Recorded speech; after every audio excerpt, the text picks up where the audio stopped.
فرماتے ہیں میں نے دعا مانگنے کا طریقہ اپنی بیوی سے سیکھا۔ حضرت وہ کس طرح؟ فرمانے لگے میری بیوی نے نا مجھے کوئی کام بتایا، کچھ پیسوں کی ضرورت کے لیے کہا، تو میں نے اسے کہا کہ بھئی ابھی میرے پاس نہیں ہے، کچھ دنوں میں آتے ہیں تو میں دے دوں گا۔ عورتوں کی عادت ہوتی ہے وہ بار بار یاد کراتی ہیں۔ 2-4 دنوں کے بعد پھر اس نے کہا حضرت وہ میں نے کہا تھا کچھ پیسے، میں نے اسے کہا کہ ابھی میرے پاس نہیں ہے، کچھ دنوں میں ملتے ہیں تو میں تمہیں دے دوں گا۔ اس نے کچھ دنوں کے بعد پھر کہا حضور وہ میں نے کچھ پیسے کہے تھے۔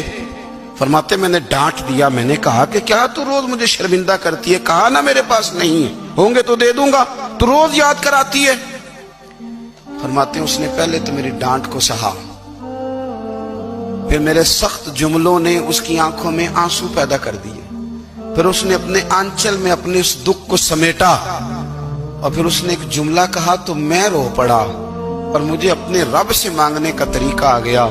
مجھے کہنے لگی حضرت جی آپ نے ڈانٹ دیا، میں نے سہ لیا، پر آپ ہی میرے شوہر ہیں، بتائیں نا آپ سے نہ کہوں تو میں کس سے جا کے کہوں۔ فرماتے ہیں میں رو پڑا، اور میں کھل کے رویا، اور میں تڑپ کے رویا، اور پھر میری سسکیاں بند گئیں۔ تو مجھے کہنے لگی آپ کو کیا ہوا؟ میں نے کہا مجھے بھی دعا مانگنی آ گئی ہے۔ جب میں اسے کہوں گا نا اللہ تو ہی میرا رب ہے، میں تجھ سے نہ کہوں تو میں کس سے جا کے کہوں؟ میں کیوں کسی بندے سے سوال کروں؟ میں کیوں کسی دنیا دار سے کہوں؟